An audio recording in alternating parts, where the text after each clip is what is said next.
make a profit or to achieve their aims in other ways. Employers are often working under pressure with tight budgets and competing priorities, and it's for these reasons that it's really important for pre-apprenticeship providers to develop clear employer engagement strategies and to carefully plan and negotiate different ways of effectively engaging employers. I'm really pleased today to be joined by Howard Ganaway, who is leading today's webinar. Howard is an associate with the Learning Work Institute and has a strong background in education and training and in working with employers. Throughout the session today, there will be opportunities to verbally ask questions. However, please feel free to post questions into the chat and we'll pick these up as we go along. So I'll hand over to you now, Howard, if that's okay. Thank you very much, Nicola. Hi, everyone. My name is indeed Howard Ganaway, and I am an associate with the Learning and Work Institute.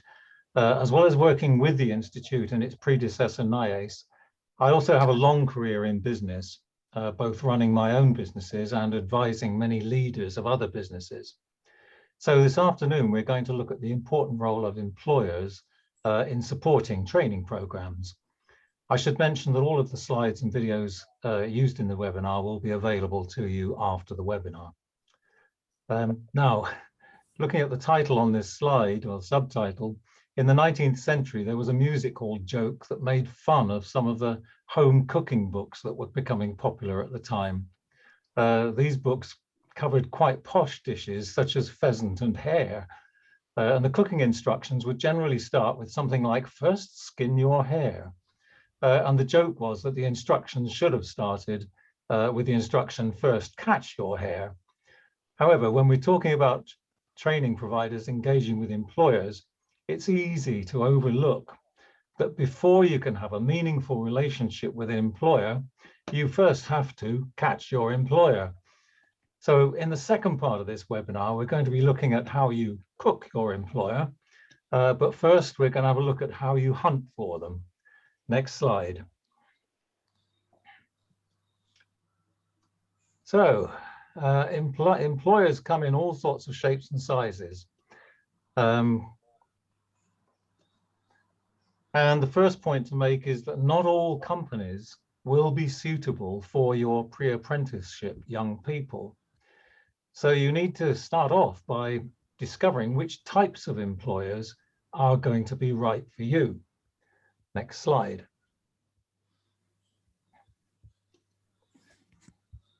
So here are just some of the questions you might want to ask the employer or find out about by research.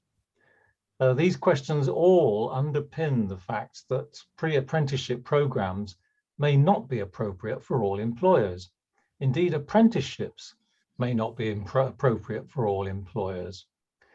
So first of all, I want to start by looking at the numbers of businesses that there are out there for you to tackle. Next slide.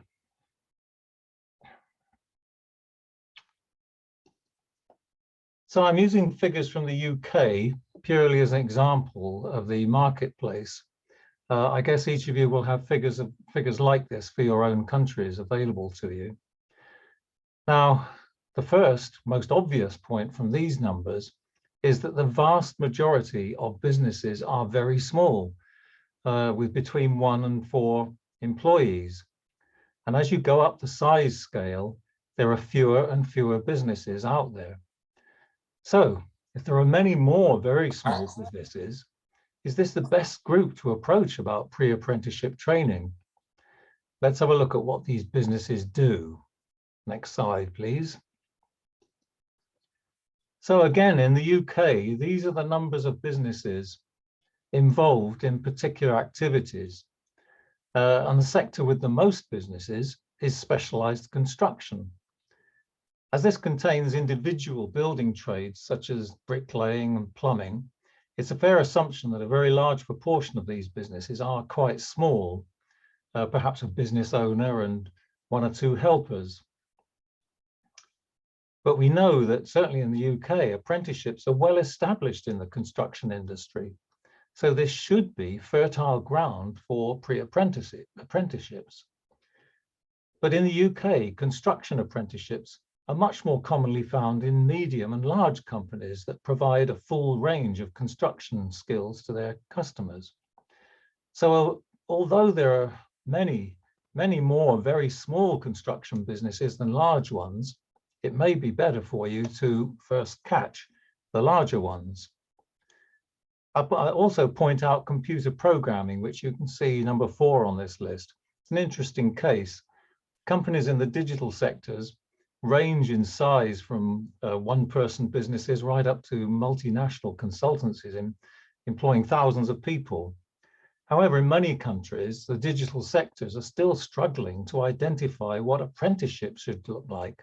So you may struggle to find employers who can benefit from pre-apprenticeships. Next slide, please. Now, to help us out on this journey of trying to understand how you can find the right employers, we're going to look at one of the tried and tested analytical models that describes how companies grow and what growth stage they're at. There's a link to the original article about this model, which is on a slide at the end of the presentation. So let's look at the phases of growth that businesses go through. Central point of this model is that it states that growing businesses pass through different phases and that each phase leads to a crisis that needs to be overcome before they can start on the next phase.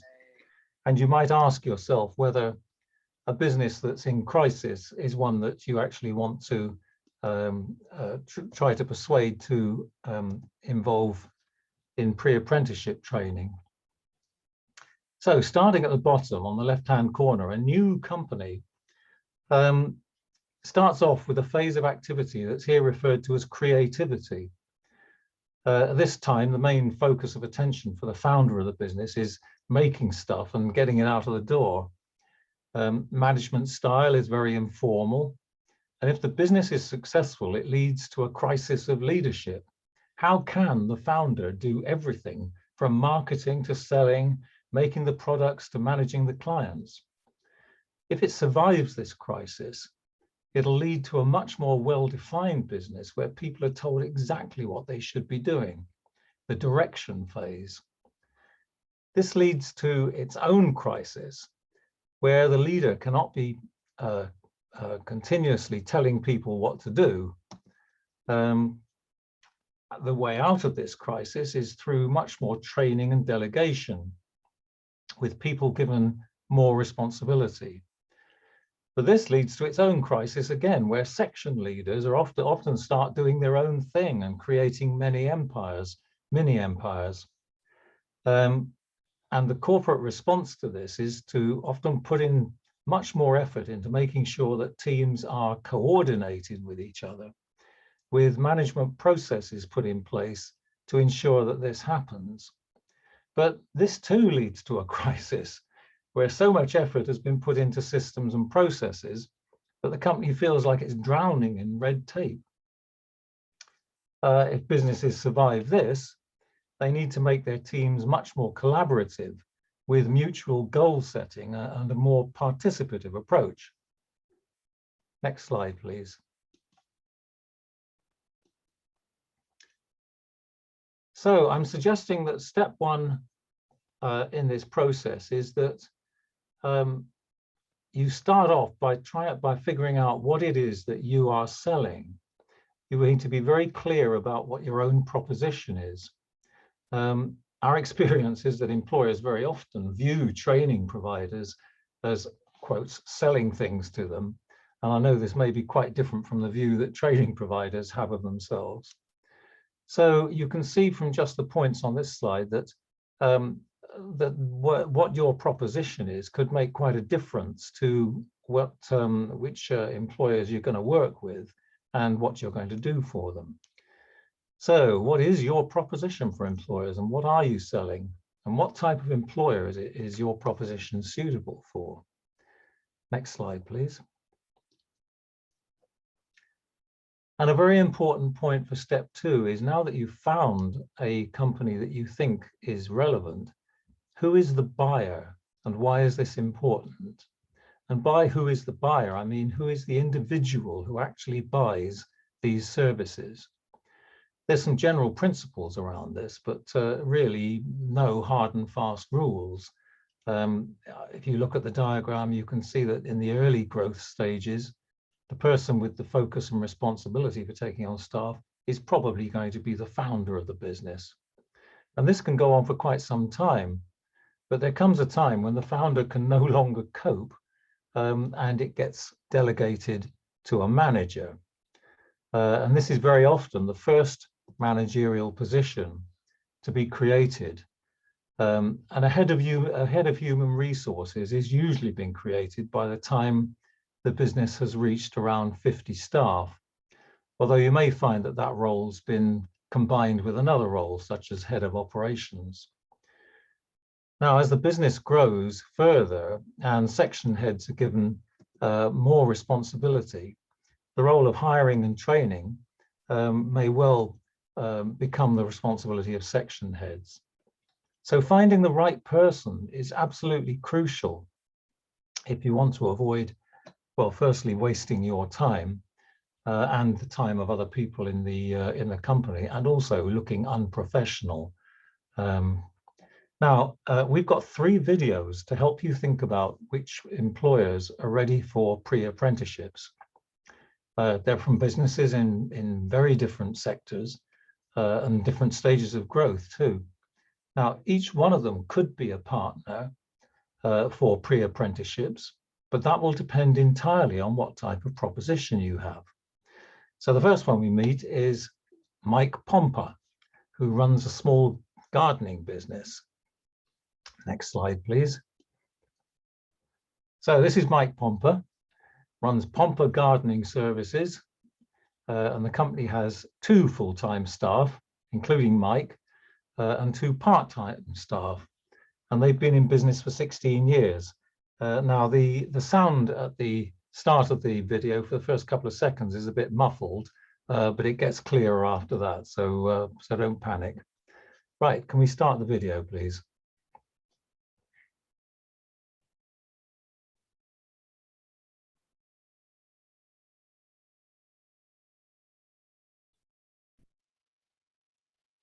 Pomper Garden Services Limited. Been running for approximately 16 years now. I've basically started out on my own as just a one-man band doing a few houses. The business kind of has grown over the years, so I've gone from a sole trader, moved it onto a limited company, taken 1 or 2 staff on as well, as I've got a full-time assistant. I also have 2 part-time members of staff that do a couple of days a week each. And yeah, we've moved from houses through to schools and various other, you know, sites, from commercial to kind of residential. So right. we do a wide scope. From my point of view, in what we do, it's difficult. I find, because I'm an operator and I'm on the tools and hands-on with a lot of the work, I can give a better quality of work. Whereas I do find that if I don't go to a site for a while, sometimes the quality of work might not be as good as it should be, because my eye's not there looking at it. And I have found that I do get the odd like that does happen. So growing the business to try and take a step back from actually physically working is not as easy as it sounds, because there's a lot of work involved as a company owner. So everything from the paperwork, the invoicing, you know, quoting, going out to quote. You have to try and tie jobs together around the work, because I do work as well, obviously, as well as doing all the paperwork and the management side of it. But it is rewarding, but it is hard work. But you work 6 days a week, and so does my assistant through the summer, because getting staff that do a quality job in this day and age is actually quite difficult. And finding young people who want to work physically is getting increasingly harder, I've noticed. Yeah. Right. So they are out there, but There are also a lot of younger people who don't, would rather sit behind a desk and have that best quality. I'm an outdoor person, so. Yeah, well, we took on an extra full-time lad at the beginning of this year. Sadly, after 5 months, he was struggling to cope with the job, and he found it too hard work. Oh. Which is fair enough. It's not for everybody, and if you're not used to physical work, it can be a bit of a shock to your system, and maybe that's what it was. So, all power to him. My name is Clive. So, sorry, we want slide 11.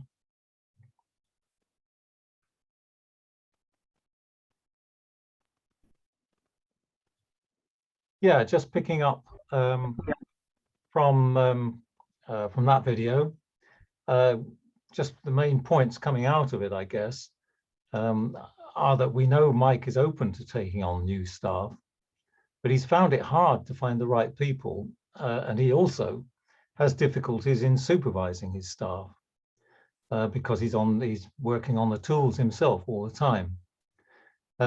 So later on, we're going to go into breakout groups, and you may want to think about what more you need to know to discover if a pre-apprenticeship program would help Mike. Next slide, please. So next we meet Clive Vasher, who is the chief executive of a global business this time. So from one extreme to the other, the business is De La Rue, which has its headquarters in the UK.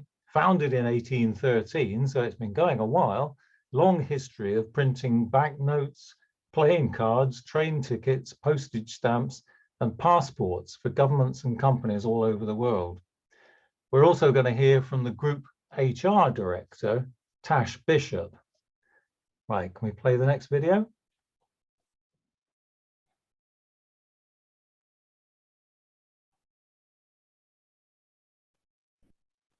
I'm Vasher, and I'm the Chief Executive of De La Rue. We are a global business that provides banknotes to over 100 countries worldwide, as well as government tax revenue protection schemes and a brand protection business that includes all of the Microsoft labels found on computers globally. We employ 2,300 staff in over 20 countries. On a day-to-day basis, I spend a lot of time monitoring the business plan that we have put in place, dealing with many issues. I work closely with my extended team to continuously improve our financial, operational, and strategic performance. I have to think widely, including putting myself in the shoes of our customers and our stakeholders, and monitoring trends in the marketplace. Whenever I get time to sit down and think about the longer term, the main areas I focus on is how to develop the company to become broader and more resilient, the long-term trends in the market and how we will respond to them, the increasing digitization trends and how to become a digital leader, and our program of sustainability and how to reach our zero carbon goals. Hi, my name is Natasha Bishop. I'm the Group HR Director of De La Rue, working alongside Clive Vasher. As an international organisation, with a vast number of our workforce in manufacturing roles, as you can imagine, we're heavily regulated, but we're also heavily unionised. So a big proportion of my day-to-day activity is managing quite a complex employee relations agenda all over the world. In addition to that, we focus very heavily on communications and engagement, and that's about making sure employees understand the role they play in the business and ensuring that they have a voice and a way of communicating back up the organisation the things that matter to them. We also keep a very heavy focus on talent, performance management and capability and succession planning. That's really key for us on a regular basis throughout the year to make sure that we have the right pipeline of growth in the organisation. We're also a business going through change, so we're going through transformation. Transformation is change, and change affects people. So a lot of the work I do on a day-to-day basis is helping support that. That could be through cost-out programs, restructuring, or even rapid ramp-up hiring plans as we change the shape of this organisation. In the longer term, there's lots and lots of things that we focus on, but really a few that are worth bringing to the conversation and debate today. So first and foremost, it's about culture, making sure we've got the right culture all over the world and the right ways of working, and ensure that they're well understood across the business. The second is thinking about our long-term reward agenda, so make sure that we are rewarding and recognising, both peer-to-peer and from the organisation, the right behaviour, so we drive the right aptitude in the organisation. Thirdly, it's about thinking about our diversity agenda. So as we grow and as we change as a business, it's making sure that we have an organisation that is reflective of the communities we operate in. And revamping and focusing on our DE&I agenda, diversity and inclusivity agenda, is a really important part of that. And then finally, it's making sure that we adhere to all the governance standards that we have around the world, be those legislation or those that apply to us because of being a PLC. I hope that gives you some insight into the things that I'm focused on both day to day and in the longer term, and I hope that's of use to you. Many thanks for your time. Right, if we can have slide 13 now, please.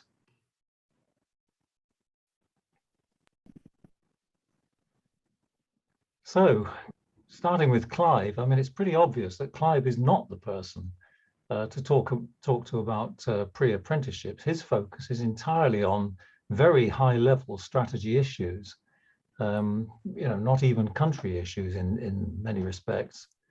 So what about Tash? She's the group head of HR. Let's just go to the next slide, please. Well, here's the key points from Tash's little presentation. Is she going to be the right person to talk about pre-apprenticeships? I mean, after all, she is head of a global HR. But although she lists talent management as one of her responsibilities, she too it seems to be totally focused on overall strategy. The operational aspects of recruitment and training are probably in the hands of national operations heads, or maybe even individual local team leaders. But before we move on, I want you to note the reference to the right culture from Tash. I mean, this is something that's becoming ever more important in businesses of all shapes and sizes, although it often goes by different names, such as work ethic or attitudes. So if you're a training provider, you'll be familiar with how important this has now become, and you're probably including it in your pre-apprenticeship training programs. So let's go to the next slide. Next, we're going to hear from Benedict Hever. He's the chief executive of a family firm founded by his father. The company provides IT solutions for the health sector, and specifically, they offer end-to-end management software for hospitals. The company employs around 70 staff and is growing. Right, let's go to the video.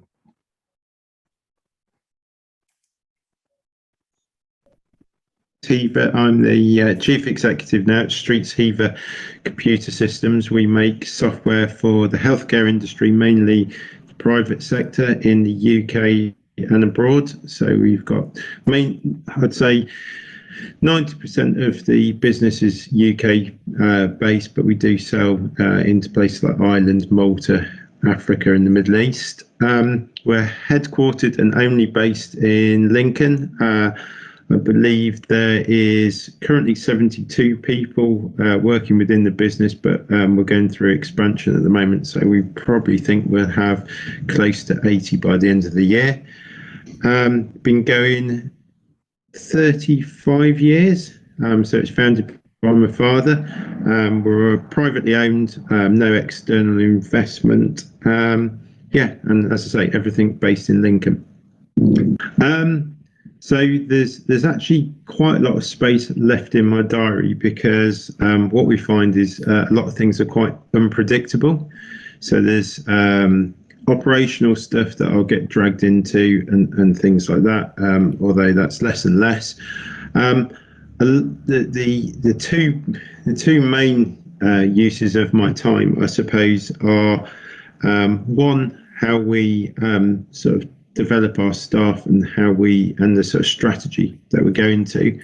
And I think a lot of my time is actually spent talking with people and trying to get them to see the bigger picture. I think quite often a lot of our problems are from a perspective where people are just stuck in the detail, and actually we need to step back and look at where we're going, and and actually getting people to actively make decisions rather than accidentally making decisions, and then we find out 6 months later we're on a course that we didn't intend to ever be on, and there's problems with it.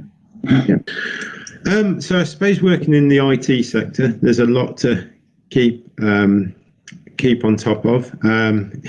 It seems a sort of paradox to if you look at the business books, they talk about 5-year plans, whereas I don't think anything really lasts much longer than 6 months in IT. So I suppose my role is to try and disrupt the business before someone disrupts us.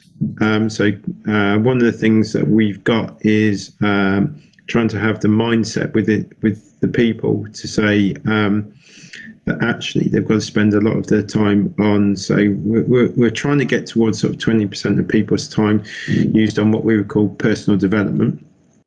So it's about generating a culture of continuous learning from everything. So, that I think there's a misnomer when people come from education to industry that they've got this idea of what learning is. And I think learning and education are two very different things. And actually, that if you apply it, if you've got the right mindset, there's an opportunity to learn from almost everything. And so it's more down to exec and the team lead. So the way we work within the business is we work within small teams now. We're trying to get down to teams no bigger than 5. We have got teams bigger than that, and really the problem we've got there is developing the leaders.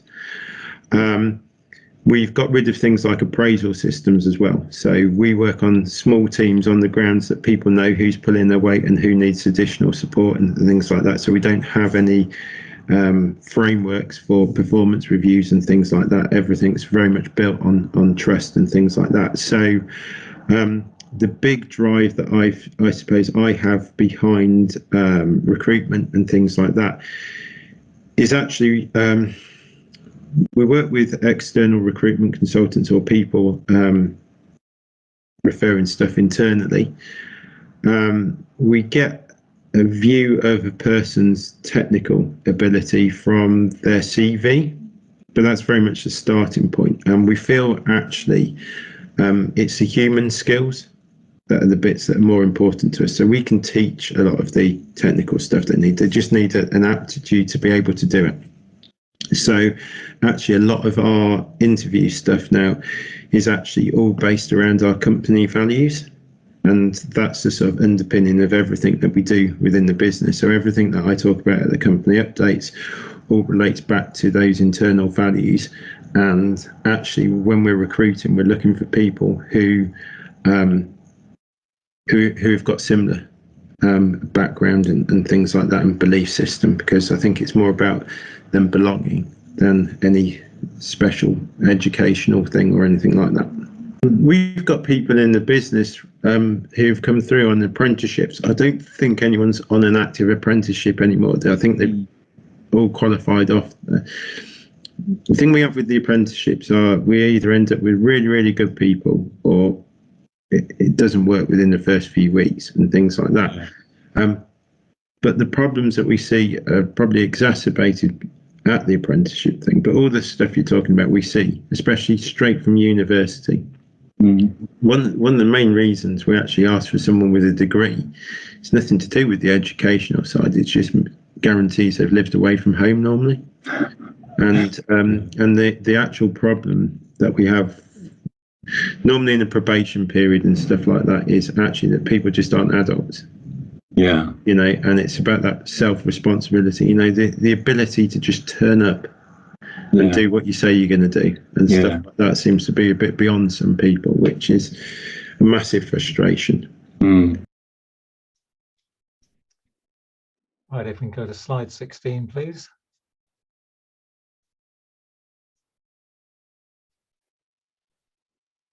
So what's on Ben's mind? He clearly takes a great interest in every aspect of taking on new staff, training them, and ensuring they acquire the right culture for the firm. He's currently concerned also with developing his team leaders so that they too can communicate the culture and values.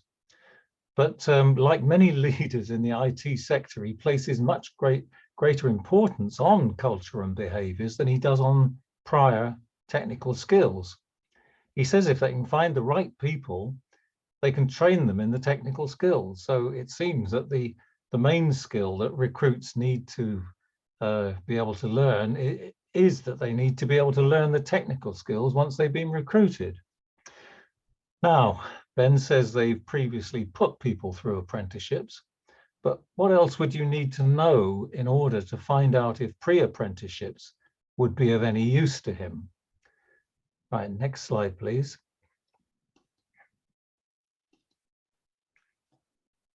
So going back to our stages of business growth, it may just help if we just locate those 3 businesses on that chart. Here's an estimate. It's only an estimate, but it's an estimate of where our 3 businesses lie on the growth line. I mean, De La Rue are clearly a large and very mature company where the concerns of the leadership are about collaboration between the various parts of the organization. Streets Hever have been in business for a shorter time than De La Rue, but have reached really, I guess, an impressive level of maturity, where the concerns are about getting team leaders to coordinate their work based around not only the needs of the customers, but also the values of the company. Now, Pomper Garden Services are not a new business, but they've not grown very much in size. The owner-manager has delegated work to his small number of staff, but he says that he has quality control issues. So if training providers understand these factors about their employers and use that understanding to inform their work, I reckon they can move from being merely sellers to being seen as true partners by their employers. So let's go for the next slide, please. Oh, breaking out. Now you've got some work to do. Your task in groups is to assemble a list of questions that providers can use to find out the important facts, ideas, and attitudes about a prospective employer. We're going to put these into a document after the event and make it available to all attendees. So we're going to break out into small groups, and to avoid duplication, we're going to give each group a theme for their questions. And there's going to be learning and work colleagues with you in each of the groups to help things along. So we're going for 15 minutes at this, and then we're going to come back and report. We haven't got much time, so we're going to have to really get into it, but do introduce yourselves to each other very, very quickly at the start of the breakouts.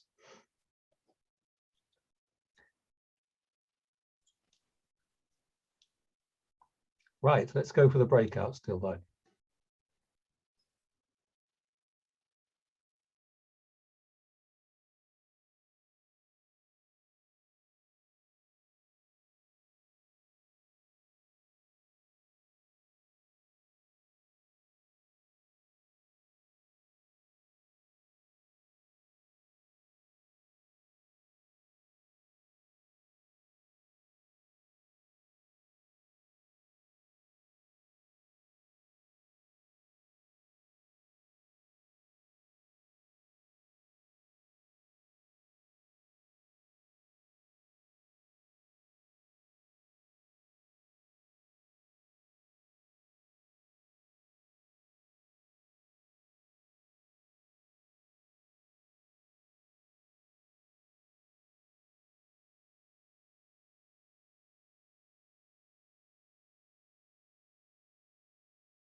Nicola, what happened? Dilbag, I only have one person in my group, so it's a bit pointless. Could you just move her into another group, please? Oh, there was more. So basically, Howard says we're going to breakout rooms. There are quite a few people left. Oh no, really? Yeah. Okay. Yeah, we'll just move Donna into one of the others if you don't mind, Dilbag, and hopefully people will rejoin later. So I stuck with Jackie's group now. Brilliant, thank you. Oh, that's a shame, isn't it? Did you want me to put you in one of the rooms, or do you want to? No, it's fine. I don't need to be honest. Okay. I can manage the.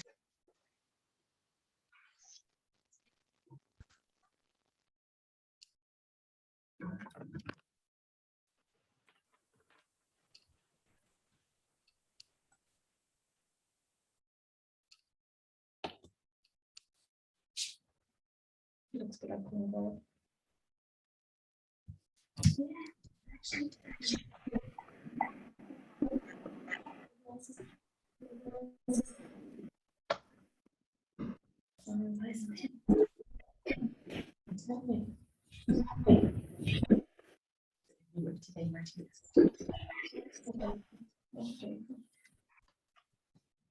I should probably put something to that.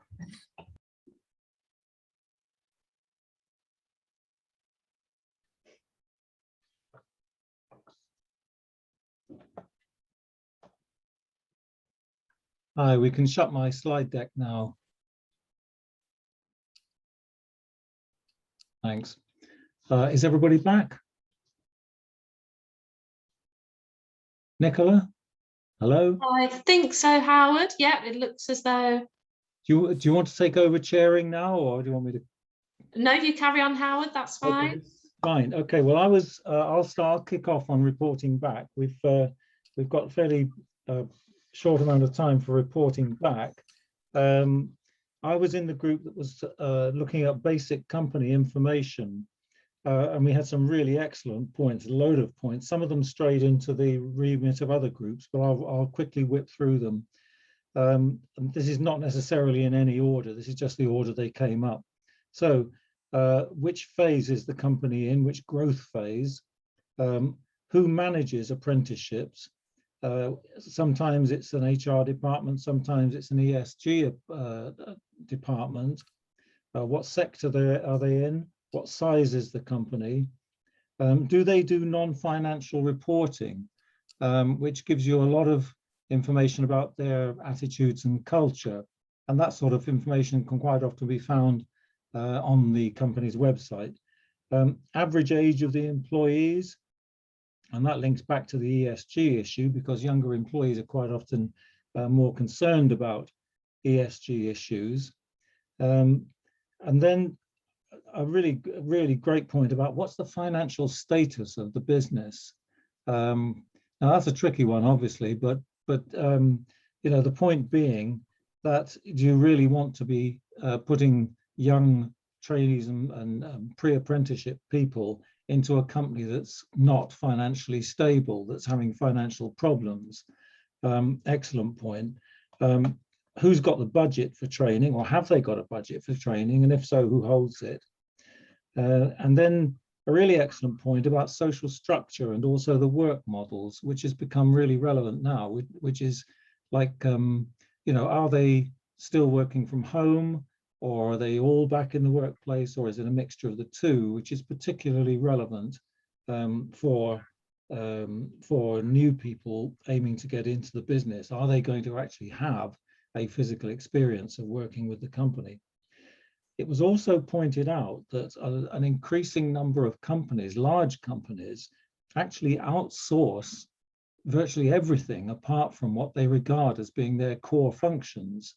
So, for example, in a solicitor's practice, a large solicitor's practice, it may be only the solicitors who actually work with the company, and everything else is provided by subcontract companies from outside. So clearly, then you've got the issue of whether or not you approach the solicitors or you approach the agency that provides those services.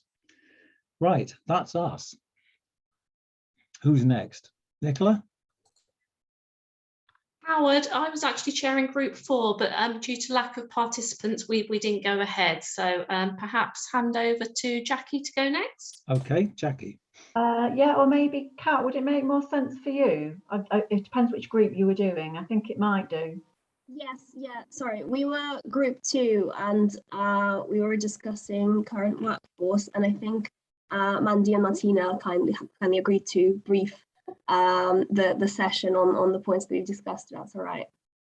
It was really Martina that volunteered, by the way. It wasn't Martina that was volunteered, actually, is what it was. That's okay, we'll do it. I suppose so some of the questions we would be asking an employer would be in relation to their current workforce. Do they have an organisational chart? Can they tell us the number of current employees and the breakdown of those employees, like how many are junior employees, how many are senior employees, and the job roles attached to them. So that would be kind of some of the questions we would ask on the current workforce. And then we were kind of looking at the apprenticeship role. So we were kind of what we'd be asking for in relation to an apprenticeship role would be maybe a job description. Is there a learning and development plan available? Is there a mentoring system in place as well? So if the apprenticeship is going to it has any issues, what is the structure in place for them? Do they go to a team leader? Is there a buddy system in place? We also were saying about a communication strategy. It would be good to have a communication strategy in place between the employer and the training provider, and a clear outline of how that communication would work, as is, like, would it be weekly reports? Would there be written reports? Would there be Zoom meetings held every week? And how that information that is then fed back to the apprentices as well. Like, would they have reviews? Who would be at the reviews? Is it the employer, the training provider, and the apprentice, or one or the other? So to have that in place before putting apprentices in. What else did we say? And then on the employer engagement, we were saying it would be very important to know, are the employers doing this out of corporate social responsibility, or are they doing it voluntary? Because it could be two very different ways of actually having apprentices on the premises, because some might actually want them and some might just have to do it if they're government mandated to do it. You know, depending on the size of the workforce, that they might be mandated to have apprenticeships or young people on the premises. So it'd be good to see what way they're coming into the plan for. And then what else did we say? And then what qualifications are needed as well. So what the employers are looking for from the apprentices. Do they want them to have certain certificates before they come in? If they do, to outline that. So if they need a safe pass or manual handling or any sort of other certificates, maybe put that in place beforehand, or at least document it. I think that's it. I think that was us. Yeah. Did I leave anything out? I don't think I left anything out, but if I did, feel free to jump in. My team. Go team. That was plenty. That was really great. Sorry, who's on group 3? Jackie? Yeah. Great, fire away. Thank you. So yeah, there were probably 3 or 4 key areas, key questions that we picked out from our discussion, which was about future workforce. So we wanted to really understand where the business was going, what it wanted to look like, what the next steps were for that business. And so that they were things like asking questions around how important it is for that company to have young people that reflected the local community. We wanted to understand what the values were for that company, which was, you know, very much a feature of the videos that you showed earlier, Howard. So what sort of values are important for them going forward in that business, both externally, but also thinking about internal culture within the company as well. And I think the other thing was around having an understanding of whether, in terms of expansion plans, that employer was looking to expand and open up opportunities within the local area. Wow, excellent. Well, I can't wait to get started on patching all this lot together. That's a really excellent set of contributions we've had, and many thanks to all of you. We're now going to, Mandy, who you heard speak a few minutes ago, is now going to give us a little presentation. We did first catch your employer, and now we're going to do now you cook your employer. Not really, but you know, what sort of things do you actually do in terms of engaging with those employers, and how you use them to benefit the situation of your pre-apprentices. So, Mandy, over to you, and we'll have Mandy's slide deck up, please. Thank you, Howard. So my name is Mandy Creevy. I work on the Invest2 pre-apprenticeship programs, and I will just give you a presentation as to what we're all about and how we did engage employers throughout the pandemic. If we could go to the next slide, please. So Invest2 is a JP Morgan supported accredited pre-apprenticeship program for people interested in exploring new apprenticeships in the IT and services sector, while developing IT skills and soft skills that are transferable to any career. The programs are delivered in a creative project-based format, with students engaging in group work and developing individual portfolios.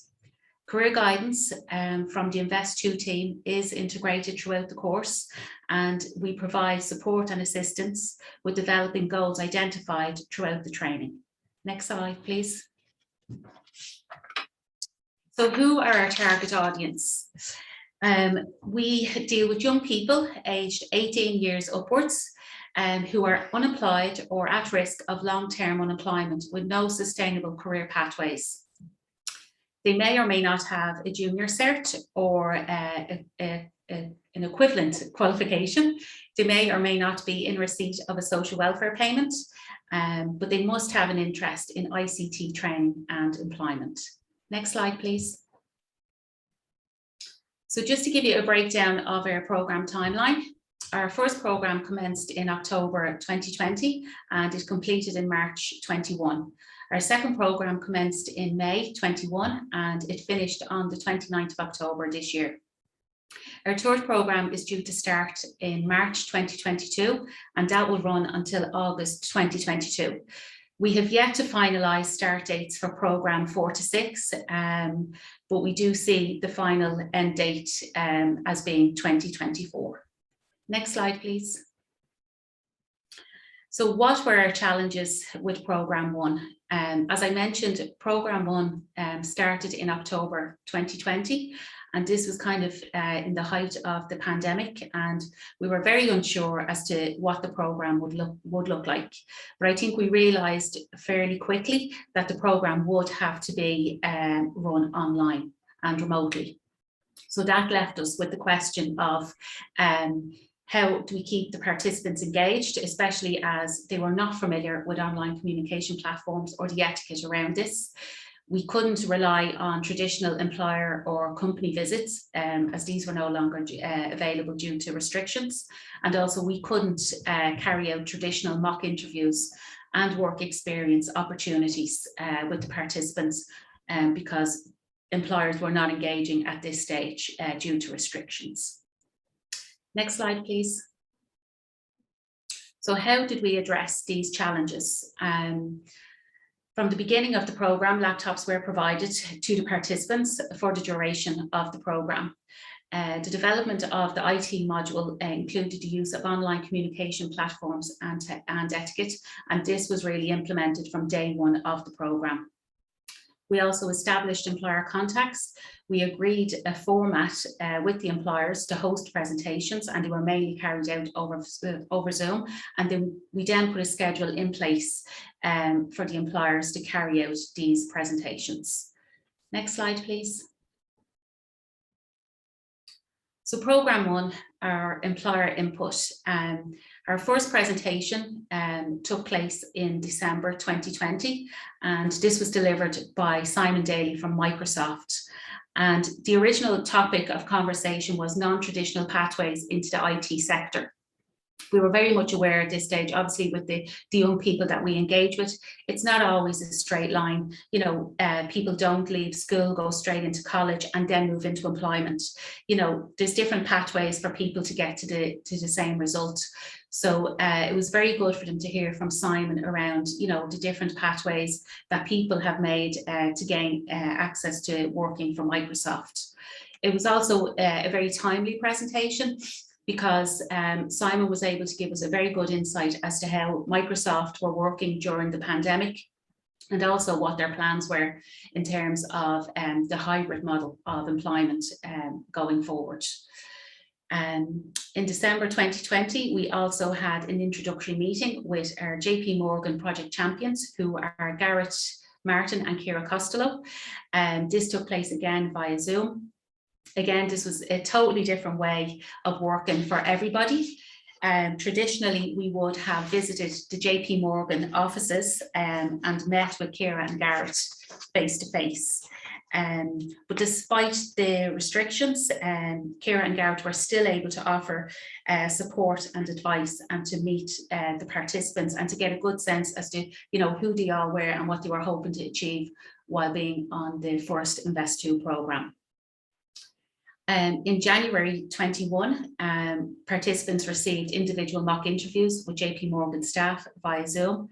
Again, this was a totally different experience, because although we did have a presentation and an introductory meeting, this was all set in a group setting. So this was the first time the participants were out on their own in terms of you know, having to log into Zoom, manage their own time, actually meet with the JP Morgan staff by themselves. Now, we did have a few hiccups. People had lost their Zoom links, or they couldn't remember the times. But JP Morgan are always very, they're always very flexible in terms of understanding, you know, people are nervous and sometimes things can go a bit skew-ways.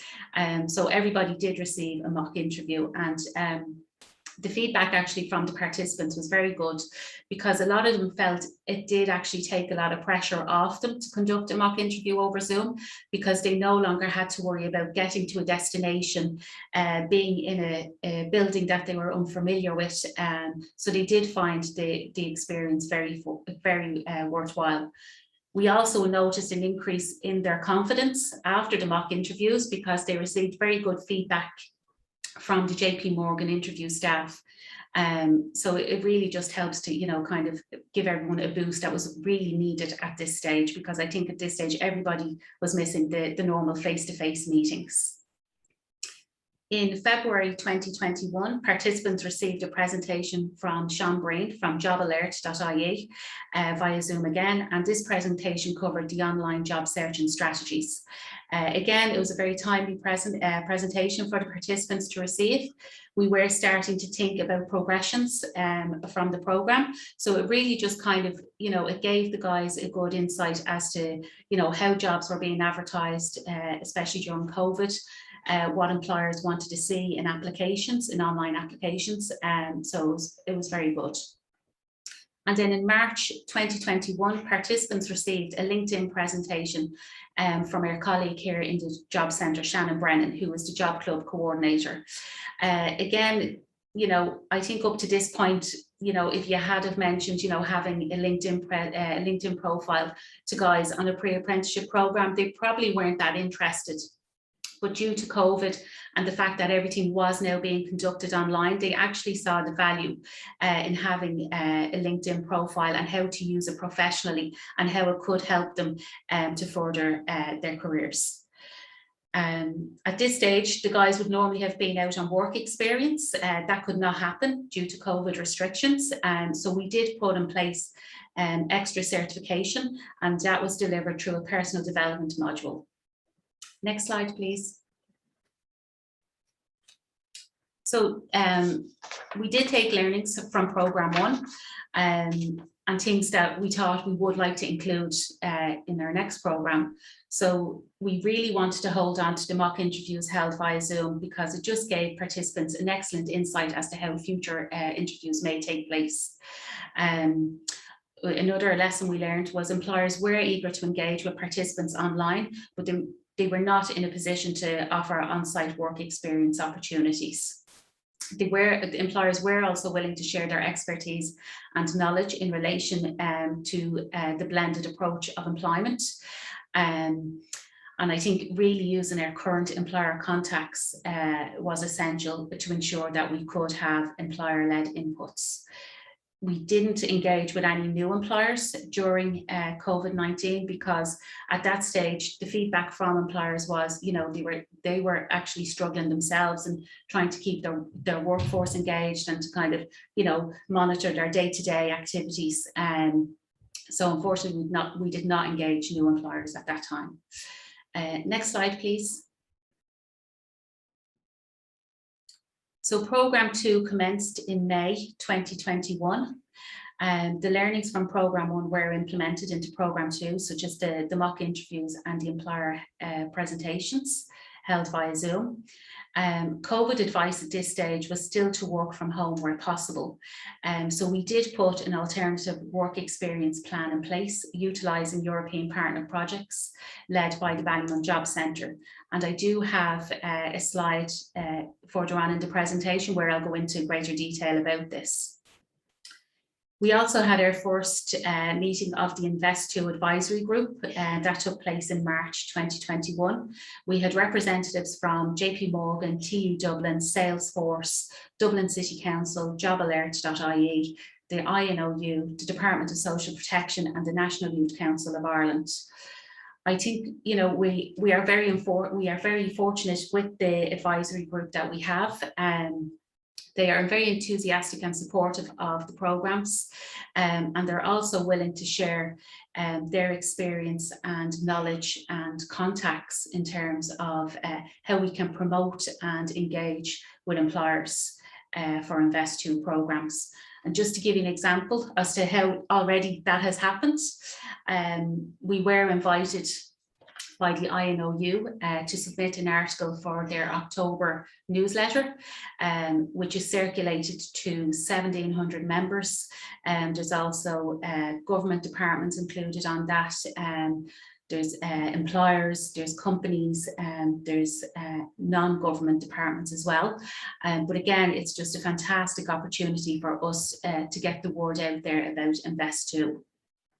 We have been invited in the new year by Dublin City Council to present at the next Ballymon for Business meetings. And this is a network of local businesses and employers and organisations in Ballymon that support, and you know, they come together and they meet, and obviously that would be a huge resource for us to have access to those organisations and companies and employers. So we are looking forward to presenting to them in the new year. And again, it's just for us, it's about getting the word out there about Invest2, and hopefully, you know, we will have some new employer inputs into the next programme. Next slide, please. So employer Programme 2, we literally stuck to the same formula as we did with Programme 1 in terms of the employer engagements. It worked well. The companies that we work with are so supportive of Invest2. So between July and October of this year, the participants received introductory meetings with JP Morgan staff, mock interviews with JP Morgan staff as well. They also received a Microsoft presentation and a Job Alert and LinkedIn presentation as well. Next slide, please. So at this stage, we were coming towards the end of Programme 2. We were not in a position to offer work placement opportunities to Programme 2.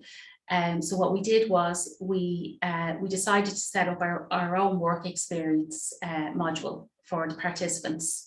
So the Invest2 participants completed software testing on Erasmus Plus project, Future Proof Your Career, which is a tool that's designed around career guidance for the modern labour market. The tool consists of 95 animated questions in 8 different categories, and it is available in 5 different languages: English, German, Italian, Romanian, and Spanish. The work experience took place from the 11th of October to the 29th of October this year, and they were based in the Talent Garden in Dublin. So basically, we hired this space in the Talent Garden, and it's a kind of like, it's a hot desk facility, and the participants were based there on their work experience, and they had a task to software test the Future Proof Your Career tool, and they had to look at the cosmetic tests, the technical tests, and the localization of the tool. We very much treated this as we would any participants going out on work experience. They had a supervisor who monitored their daily tasks. They had team meetings. We had also explained that their supervisor would be reporting back to the Invest2 team on a weekly basis, and the kind of feedback we'd be looking for was, was information on their attendance, their punctuality, their willingness to engage, and also their overall communication skills. We also would meet with the participants on an individual one-to-one basis, on a weekly basis, again, just to give them an opportunity to speak about how work experience was going for them, and were there any concerns or any issues that they wanted to address. Next slide, please.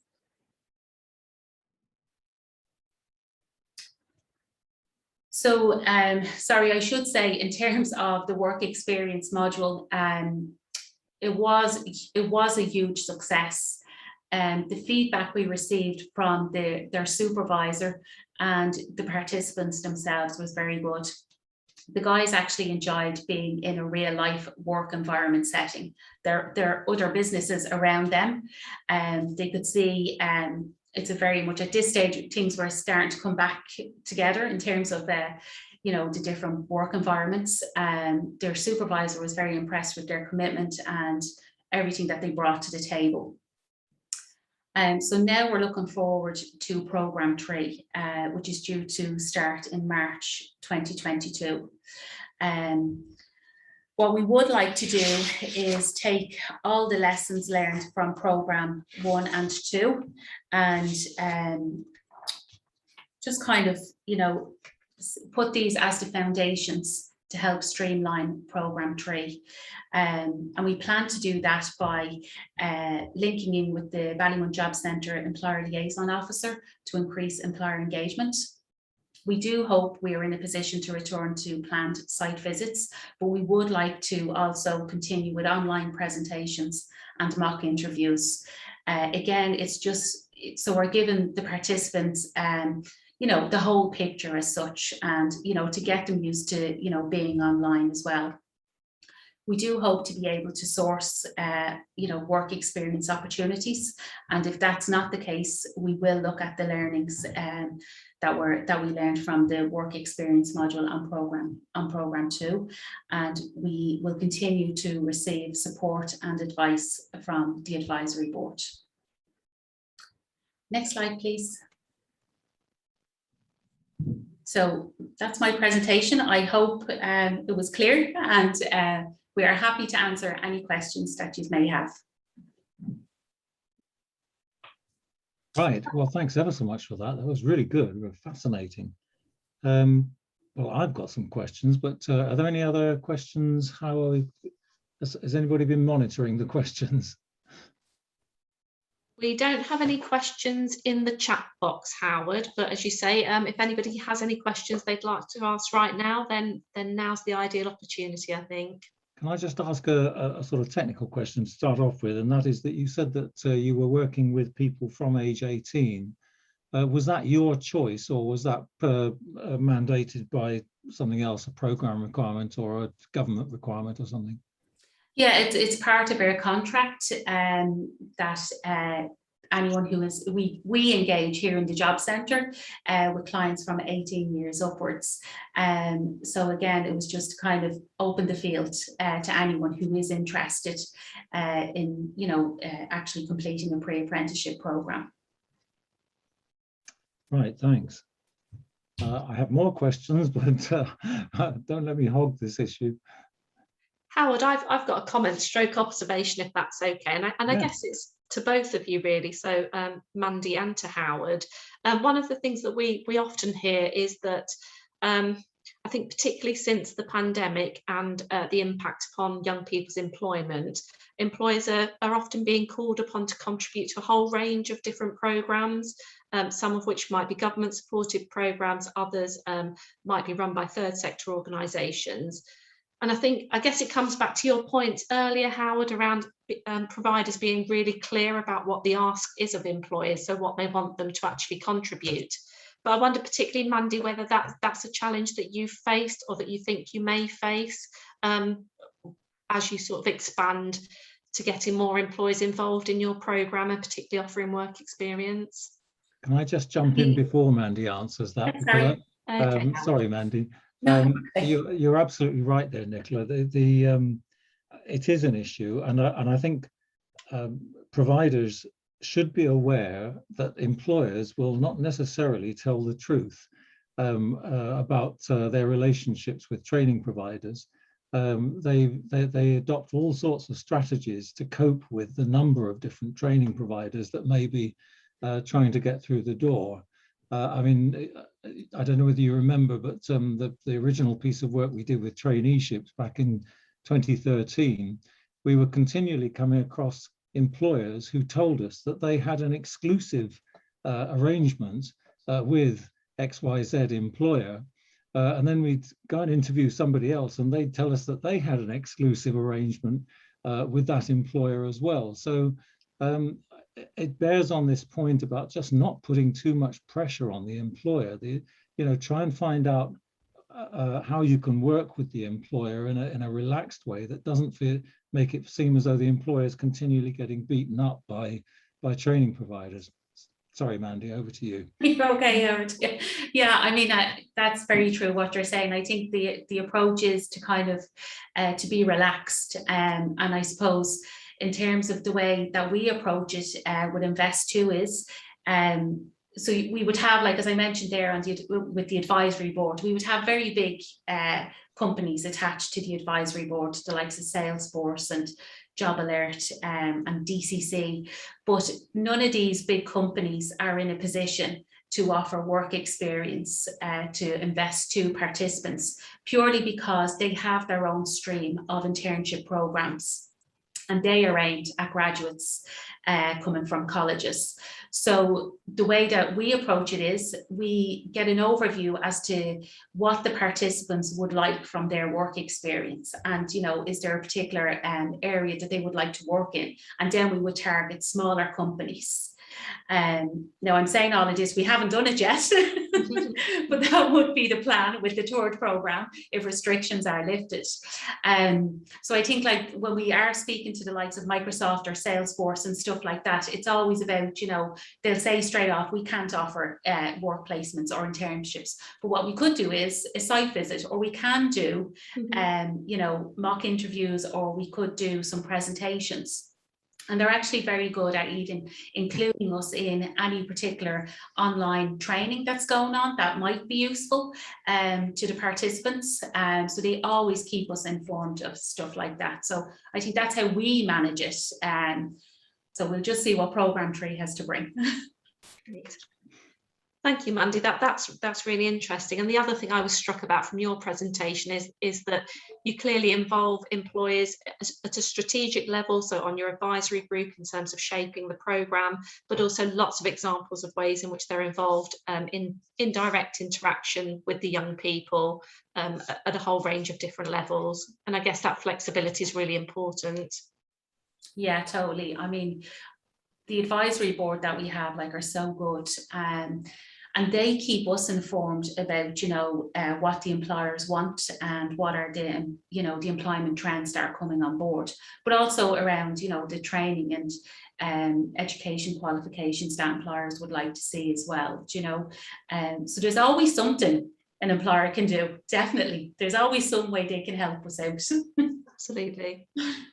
And I think once you have an employer, like a big employer like Microsoft on your board, or Salesforce as well, little employers they'll be more interested in your program because they think there's a bigger corporation in there as well. So you're kind of using one to catch the other.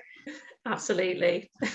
That's quite a sneaky strategy, but quite effective, I imagine, at times. Well, we're hoping it will. Like even in terms of the Ballymun for Business network that I was speaking about, like we are probably due to present to them in January of next year. So already we're thinking that is such a good resource for us in terms of recruitment for Programme 3, because, you know, this is how we get the word out there. So there's always some kind of angle that we're thinking, well, if they can offer something and they want to become involved, that's brilliant. But even if they can just spread the word about Invest2, that's a huge resource to us as well. Brilliant, thank you. Well, I think we're reaching the end of the webinar. There aren't any questions in the chat box, but if anybody has any burning points that they'd like to raise right now, then please feel free to go ahead.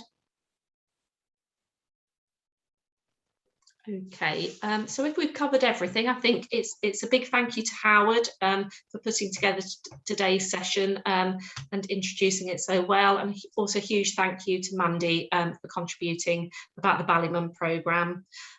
So the next steps, we will compile the questionnaire that you all kindly contributed to in your breakout groups. We'll send that round after this session as part of the email. We will also share the recording from today and the slides and also the evaluation questionnaire. We always really appreciate your feedback, so if you've got time to complete that, we would be very grateful. So I think that's everything. So a big thank you to everybody for participating, and particularly again to Howard and Mandy for contributing. Thank you. Thank you. Bye, everyone. Thank Bye-bye. you. Bye. Bye-bye. Take care.